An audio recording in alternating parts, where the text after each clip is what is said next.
everybody. It's Wednesday, September 3rd, 2025. Welcome to the NFL Fantasy Football Show presented by Caesar Sportsbook. It's me, your man, MG Marcus Grant, joined by Michael F. Florio and Laquan Jones. And the time for talk is over. The time for football is now. We made it, guys, through the long, dark night of the offseason. Yes. Congratulations.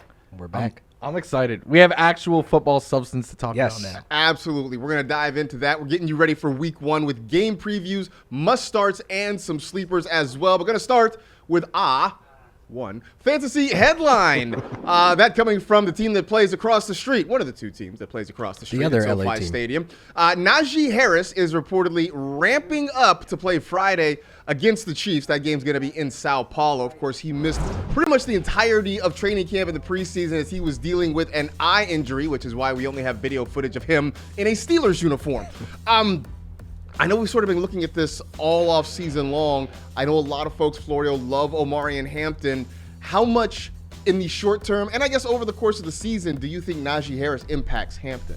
Not enough for me to not start Hampton. Like, I'm playing Hampton in week one if I took him. Look, Harris hasn't played all preseason, like we said. He hasn't, not only has he not played, he hasn't been at practice, and this is a new offense, so it might take him a little bit to get going, and that means there's a runway for Hampton to just take a stranglehold on the heavy part of this job and be like a set-it-and-forget-it guy for fantasy. So no worries, Laquan, about Greg Roman saying we're going to be a two-back team. No, there is worries. There's definitely going to be a two-back system. I do think that we're kind of underrating of like where the Chargers are and what their identity is for this offense. Like, there will be a ramp-up period for Najee Harris as the season progresses because, again, he's been out this entire summer. Like, we don't know anything about it. It's good to see him that he's tracking the ball, catching the ball, and et cetera, but I think more so when we look at Omari and Hampton, there's no way you're telling the owner right now that you're going to sit him. No, definitely not going to sit him after you spent that draft capital on him. He's going to get opportunity. The question becomes how much. We will all find out together. That is game two of the NFL season. Game one is going to be played on Thursday night between the Cowboys and the Eagles, and it's time now for Seize the Season, presented by Caesar Sportsbook. Here are the odds for who will score the first touchdown on Thursday night. Very little surprise. The two names at the top, Saquon Barkley and Jalen Hurts, followed by Arthur Juan Brown, CeeDee Lamb, and Devonta Smith round out the top five. So that gets us to the Cowboys versus the Eagles. You can see that game Thursday, 8:20 p.m. Eastern time is the alleged kickoff on the National Broadcasting Company. I say alleged because they always say 8:20 and then you turn in at 8:20 and it's like, you know, it's going to be 10 minutes of Mike Tirico talking to whoever. Ratings, baby. Ratings, Let's baby. go. Got to sell more ads. Anyway, let's talk about that game, though, between the Cowboys and the Eagles. Florio, I know we're all expecting big things out of CeeDee Lamb. He's been a target monster. I don't think anybody is worried about him. But let's talk about the guy on the other side, because getting George Pickens was kind of a big deal for this Cowboys team. Your expectations for, I guess, Luigi of the Mario Brothers in this game? We know Sedarian Lamb is going to be. I had to go with the government team. We know he's going to get his. I'm in on Pickens. And look, I said this on Fantasy Live. This might be because in the last week or so, I've been like, I haven't had enough George Pickens, and I got really into taking George Pickens in the drafts I still had. But I think the Cowboys are going to be playing from behind. I think they're going to be having to throw, and it probably means a couple of deep shots for George Pickens. So the floor might not be super safe, but the ceiling is high enough where, look, you drafted this guy probably as your wide receiver 2 or 3. I think you start him. And I said I think he has a bigger day than Devonta Smith on Fantasy Live, and I'm sticking with that here. Ooh. You know it's going to be weird, too, because we just saw that board of the odds of who's going to score the first touchdown.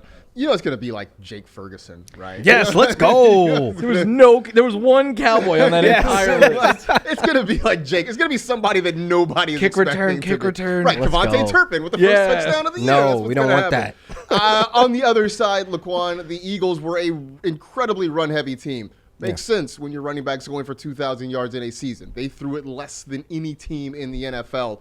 Do you expect we're going to see the Eagles throwing the football more? Absolutely. It's week one. They're going to put on a show. I definitely think that the Eagles are going to take advantage of the absence of Micah Parsons. Like, that Cowboys secondary, like, they don't show the elite presence that they used to have in the past. Like, this entire secondary has been sketchy this whole offseason, where I think that, the Cowboys, they're going to have to get after Jalen Hurts, but A.J. Brown is back. He seems to be healthy. Like, he had a hamstring injury he was dealing with all summer, but it looks like they are ready to go. And Devonta Smith, he's rolling out in a lot of my flex leagues where I think he's going to have a strong performance in week 1. Devontae Smith was another guy. I don't think we touched on this in the offseason. It felt like his ADP was surprisingly low. Yeah, he's not like nobody wants to take him off the board as the wide receiver too. It was hard for me to get excited for him. Why? Like, I understand how good he is, and if like AJ Brown misses or whatever, but like when they were healthy last year, he averaged 6 targets per game. Yeah, all right, that is true. That's fair. But I think with him throwing the ball more, that target number goes up. I do think they're going to throw the ball more. Yeah. There you go. Should be an exciting one to kick off the season, starting it with the defending champs taking on a division rival. That was Seize the Season, presented by Caesars Sportsbook. New users can bet $1 to boost their next 20 bets by 100%. Must be 21 or older. See Caesars.com/promos for full terms. That is how the season begins. It continues the very next day on Friday with the Chiefs and the Chargers from Sao Paulo, Brazil. You can see that game at 8 p.m. Eastern on the YouTubes for absolutely free 99. Florida's been a lot of talk by the Chiefs about how they want to be more vertical. They want to throw the deep ball more. They're not going to have Rashee Rice in week 1. Marquise Brown has been banged up all offseason. Do you expect we will see those supposed fireworks from the Chiefs offense in week 1? I do. I think the biggest question, or one of the biggest questions going into the season, are they going to air the ball out more? And everything they have said all offseason and then what they did in the preseason, Mahomes averaged over 10 air yards per attempt in his limited preseason action. And then, look, I know the Chargers and Chiefs last year when they would get together, it wasn't always the highest scoring of games, but we saw a lot of points had in Brazil last year. I think we're going to see something similar this year. And look, you're starting Mahomes if you have him, but I have Xavier Worthy as a start this week. I have Pacheco as a start this week. I'm not starting Marquise Brown unless I'm really desperate, but I think he's like a boomer bust option. People are starting Kelsey if you're into that. So, yeah, I expect to see at least the Chiefs trying to air the ball out more, and that should lead to good things. I mean, look, the one thing we took away from the Super Bowl was that Mahomes deep shot near the end. I know the game was over. It still works. The game was over, but we all that were like, yep. There it is. This is the team we want next year for sure. Moving on to some of the Sunday action, we got the Bucs at the Falcons, a matchup in the NFC South. Laquan, you jumped on the Kyle Pitts hype train. It got delayed. You decided you might be taking a ride share, but now Michael Penix, he's talking up Kyle Pitts again. So this week, we know Drake London's going to get his, but Darnell Mooney not 100% healthy. Week 1, do you start Kyle Pitts or nah? Listen, me personally, I am not buying tickets to the Kyle Pitts breakout concert. I'm waiting for night 1 to happen to get the reviews from the fantasy streets. But I can best believe that the fantasy streets will let us know that they are starting Kyle Pitts with this matchup against the Bucs, where we saw him put in work last season. Tight end 1 numbers in both matchups, 25 fantasy points, 15 fantasy points. So I'm pretty sure that the Kyle Pitts stands are really excited to put him in starting lineups this week because the Bucs have not figured out how to stop the tight end position in very recent years. The Kyle Pitts stands, that meeting has gotten surprisingly emptier over the years. There's still a few. I will say I'm not at every single meeting, but I do pop my head in, maybe to get some donuts and coffee every once in a while. I know Adam Rank is still very much on board. I mean, I feel like this is a week. If I have him, I would take the shot on him. I get it though, but Michael Penix is my guy. But if he ends up unlocking Kyle Pitts this season, we will never hear the end of it. Like the tickets will be sold out forever. I don't want to be part of the circus this week, but I do understand folks putting him in starting lineups. Pitts. I will tell you this. This is one of the sick men of that group. I'll be honest, though, I'm not starting him. I don't have him in any lineups. See, there we go. But I will also say, if you were there and you left, believe the gatekeepers will be out. Oh, yeah. They are not letting you back in. I told you. They are not going to let you back in. I see the comments. I know they're going to spin back on us talking about some Kyle Pitts broke out. It's all good. It's all good, though. Bengals at Browns, the Battle of Ohio. And we've talked a lot about the Bengals and the fact that they are sort of the AFC Cowboys, or maybe the Cowboys are the NFC Bengals. I'm not really sure. That way. The Cowboys are the NFC Bengals. The Cowboys are the NFC Bengals. On the other side, though, we haven't talked a lot about the Browns, except people, wish casting Shador as the starting quarterback, which ain't going to happen anytime soon. Beyond that, Florio, how many Browns are you comfortable starting this week? Mind you, the Bengals defense, it's bad. Yeah, still one. Maybe 2. Like, Okay. it depends on Jerry Jeudy and what your wide receiver situation is. I could see putting Jerry Jeudy into a lineup this week. I personally, though, it's David Njoku or bust for me. Like, I wasn't drafting Jerry Jeudy, so I don't have him on a ton of teams. But David Njoku, twice last year against the Bengals. 10 catches, 76 yards, and a touchdown on 14 targets, and 8 catches for 66 yards on 10 targets. And then add in that he averaged over 18 fantasy points per game 2 years ago with Joe Flacco. In the last 2 years, every other quarterback, it's around 11 per game for Njoku. I think given the matchup, who the quarterback is and everything, he is a must start. And I'm avoiding the running backs. Yeah. I like Dylan Sampson. I think he's got upside, but there's no buys, there's no injuries. Like I'm not plugging him into a week 1 lineup. Yeah, people keep asking me about the Browns running backs, and I'm just like, that's gonna be on you. Good luck. That's sort of on you right there. I don't have any real answers for you at all. Dolphins at the Colts. Earlier this summer, Laquan, we talked to Cam Wolfe, who we hope to have on again really soon as well. Yeah. And when we talked about the Dolphins, one of the things he said is he still thinks, despite all the bad vibes around the Dolphins, that Tyreek Hill is going to be okay. Did we sleep too much on Tyreek Hill this offseason? There wasn't much sleeping, man. We've been locked and glued to this off-season circus. Like, this seems like a new season of the Jersey Shore when they went down to Miami. Seriously, like, think about it. It's been nothing but shenanigans this entire offseason with Tyreek Hill. In this situation, if we're going to comp it to the Jersey Shore of Miami that season too, how chaotic and entertaining that was, Tyreek is going to be Sam in this situation. He's going to be saying, Tua, stop! Ron, stop! And Tua is definitely going to be very petty. He's going to be so petty to where I have a theory of where I think Jalen Waddle might end up as the wide receiver 1 for the Dolphins this season. Because I think Tyreek Hill is going to have to earn the stripes back into that locker room because this is the first season that he hasn't been a captain.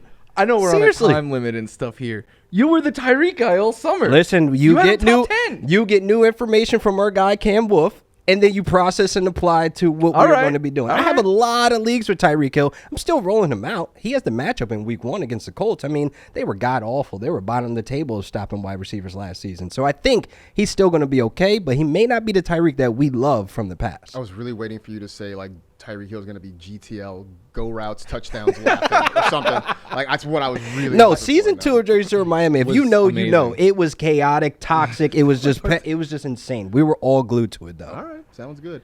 We'll get back to some more games a little bit later on in the show, but now is the portion of the program where we give you our must starts of the week. Laquan, based on what you have been saying all summer, this is no surprise what you're going with right now. Where's my camera? Give me my solo. We are going R.J. Harvey week 1. I cannot wait for this dude to house off of a screen off of his first touch. Yeah, we're going Travion Henderson or over here when we're talking R.J. Harvey. Folks are worried about the unofficial depth chart. I don't care about the unofficial depth chart. When we look at this backfield, he may not be the RB1, but he is the most dangerous running back in that backfield. So I don't want to hear any of the cries and moans. I'm starting R.J. Harvey with confidence. He is my must start this week with the matchup against Tennessee. J.K. Dobbins. I will say I have R.J. Harvey as a start this week. I also think J.K. Dobbins is a good flex. It's going to be a 1-2 punch. We got to enjoy the show. All right. They're gonna have a big lead in that one. I think so as well. Florida, who is your must start of the week? Baker Mayfield and pretty much any buck that you drafted early. That includes Emeka Egbuka, who I have as a start in stardom sit-em. But the reason why, I know it's a new year, new defense, all of that. The Falcons last year struggled against the pass. They allowed the second most passing touchdowns to quarterbacks. And Baker Mayfield threw 3 touchdown passes in each of the games that they played against each other.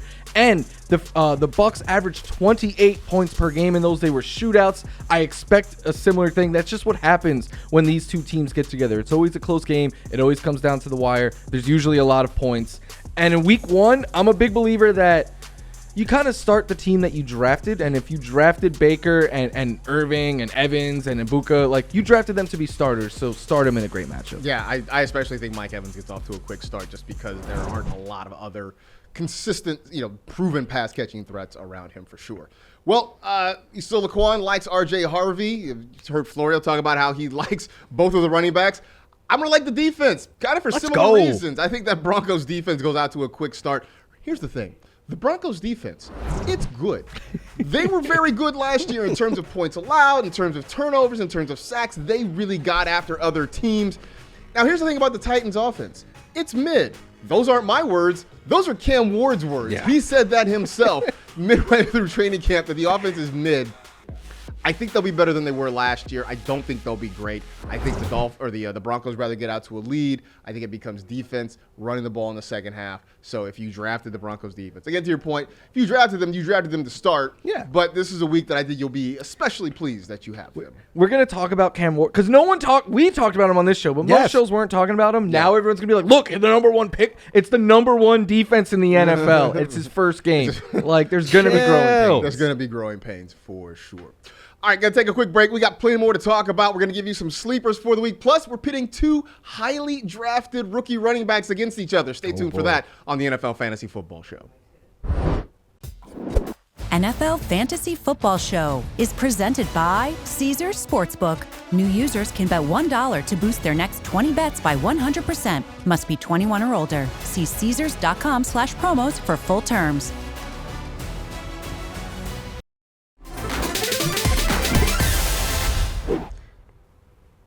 It's a cat fight. Panthers at the Jaguars. Big talk in the offseason, Floria, was about that Jaguars backfield. In your mind, who is the Jaguars running back to roster, maybe even to start this week? I would not ideally be starting them because I want to see how this workload is distributed before I just blindly trust it. But I would say Travis Etienne is the one that I most want because he's going to be the passing down one. He is also the back that is a couple years removed from being an RB1 in fantasy. But this week I have some questions because if they're playing with a lead they used Hank Bigsby last year. I know it's a different coach and stuff, and Liam Cohen brings a lot of upside for this backfield. But until we see one guy kind of really take the stranglehold of it, I'd avoid. Got a weird duo down in Duval. Duval. Down there. Raiders at the Patriots. Ashton Genty versus Travion Henderson. Two guys going very early in fantasy drafts. Genty a first-round pick, Henderson a second-round pick. Who you got this week, LQ? This is a hard question to answer, man, because this is like where I put these two as like, this is going to be fireworks in week one. Like, what did we do to deserve this? Like, this is going to be pay-per-view. Like, these two are icons of their class. Like, Ashton Genty, to me, he's the top of his class. He is Stone Cold Steve Austin in this one. And then when you look at Travion Henderson, he's one of the most electrifying running backs in sports entertainment. He is The Rock. This is WrestleMania 17 pay-per-view type stuff. But if I had to choose a side who's going to be the top performer out of the two, I'm probably gonna go Travion Henderson. Whoa! I just did not to see that. Florio go insane on Fantasy Live when Travion Henderson puts up a 20 I won't burger. have a head if he does that. You know, like it'll just come right off. Wow! All right, that's not. I always rooted for Stone Cold, but in this example, I'm going with The Rock. Man, and you smell what Travion Henderson is cooking. Yes, sir. I called him Thanos on Fantasy Live today. We're giving him all the nicknames. Travion is inevitable. Let's see. That's exactly why. Cardinals at the Saints. The Saints. Floria, which Saints are you comfortable starting this week? Maybe ever. Yeah, there wasn't your audio didn't cut out. It's Alvin Kamara or bust. And even Alvin Kamara, I will admit, I don't have him on any teams. And maybe that will be a mistake, but I don't know. Like, I just don't trust their quarterback play. I know Kellen Moore is a good play caller, but Spencer Rattler is the quarterback. And maybe that does mean a lot of dump-offs. But he played 7 games last year. In 4 of them, the Saints scored 10 points or fewer. You're talking about there being maybe 1 touchdown up for grabs each week. Like, it's just not a way to live. I have Chris Olave as a sit. I don't think there's a single other Saint you should be considering in week 1 besides those two. But if you did take the shot on Kamara, you probably are starting. In 6 starts last year for Spencer Rattler, the Saints averaged 12.3 points. They had 11 total turnovers in that time. I drafted Rashid Shaheed on a couple teams. I don't love it. I was about to ask you, how do you feel? Adam Rank tried to make me feel better about it. Don't love it. So there you go. Real nasty. Steelers at Jets, which is kind of a double revenge game, right? You got Aaron Rodgers going against the Jets. You got Justin Fields going against the Steelers. We're not going to talk about either of those guys. Instead, we're going to talk about the two teams' backfields, because on one side, you got Breece Hall and Braylon Allen. On the other side, you got Caleb Johnson and Jalen Warren. Laquan, which team's backfield pieces, and you can pick one, maybe you can pick the duo, which side are you more comfortable with? I would say the Jets. I mean, like Breece Hall last season, he put up 100 receiving yards. And all offseason that we've been hearing everything about Breece Hall is being a threat in that passing game. So for him last season to be a huge threat against the Steelers last year, putting up 103 receiving yards, I think that's where they might have to lean, because on the ground, we know the Steelers front is hard to get after. We know that this is going to be a defense that's going to focus on stopping the run. So Braylon Allen, I don't see him coming out into my flex position just yet, but I'm glad that I drafted him in a lot of my leagues as my RB4, to where I could see how this backfield just kind of plays out and then deploy him when I can, when it's reasonable in that matchup. Tanner Engstrom coming over from Detroit. We'll see if he can recreate Sonic and Knuckles Maybe there on Broadway for sure. The rare double revenge game in this one. The rare double revenge game. And we didn't talk about either of those guys. Giants at Commanders, another matchup in the NFC East. We know we're starting Jaden Daniels. We're starting Terry McLaurin. The backfield's a little trickier, I think, now with no Brian Robinson. Any running backs on the Commanders side you're comfortable starting? Preferably no. If I had to go with one, it would be Austin Eckler. I have Bill as a sit, and it has nothing to do with him being fourth on the week 1 depth chart. It's more about the fact that Eckler, we know what his role is, right? Like, he has the passing downs on lock. I think he's going to get some carries, and probably I wouldn't rule out him being used near the goal line just yet. They're saying Chris Rodriguez, though, could be the short yard guy. We know Debo's going to get some involvement here and there in the running game, and then Jaden is going to run probably him and Justin Fields more than any quarterback in the NFL. So I would get away from Bill. I would preferably get away. The only two Commanders, it's weird because I have them being like a Super Bowl team. The only two I feel confident in, though, are Jaden and Terry. Yeah, well, I mean, it's sort of like the Chiefs last year, right? Like, they were 15-2 in the regular season. There wasn't really anybody we wanted to start in that offense. So, sometimes fantasy and real football don't necessarily connect with one another. All right, so that's a look at the early games on Sunday, plus the Thursday and Friday games. Stay tuned for later in the week. We'll get you the rest of the Week 1 slate as well. But now it is time for Earn Your Sunday, presented by Lowe's. We are going to give you some sleepers for the weeks, guys who can help you earn a win on Sunday. So, Laquan, who you got? Man, my big Snorlax, the biggest sleeper. Are we bringing back the Snorlax, by the way? But I do think that Jordan Mason is going to be a sleeper because, again, it's hard to convince folks to have him roll out in their starting lineups in Week 1, being that Aaron Jones is still there. But I wouldn't be surprised if Jordan Mason makes a statement in Week 1 and come out swinging. I honestly think that with this scheme, with KOC on the sticks, he's going to be able to be the benefactor of this outside zone scheme. Before, in previous pods, we talked about Jordan Mason and how he was able to thrive over there with the 49ers, being that he had a 6.1 yards per carry on outside zone schemes. I'm sorry, it just comes out natural, man. I got to throw you a jab here and there when it comes to those 49ers. Hope you guys start Matthew Stafford's back. He is back. Stafford's back there. Oh, man, that was actually pretty well done.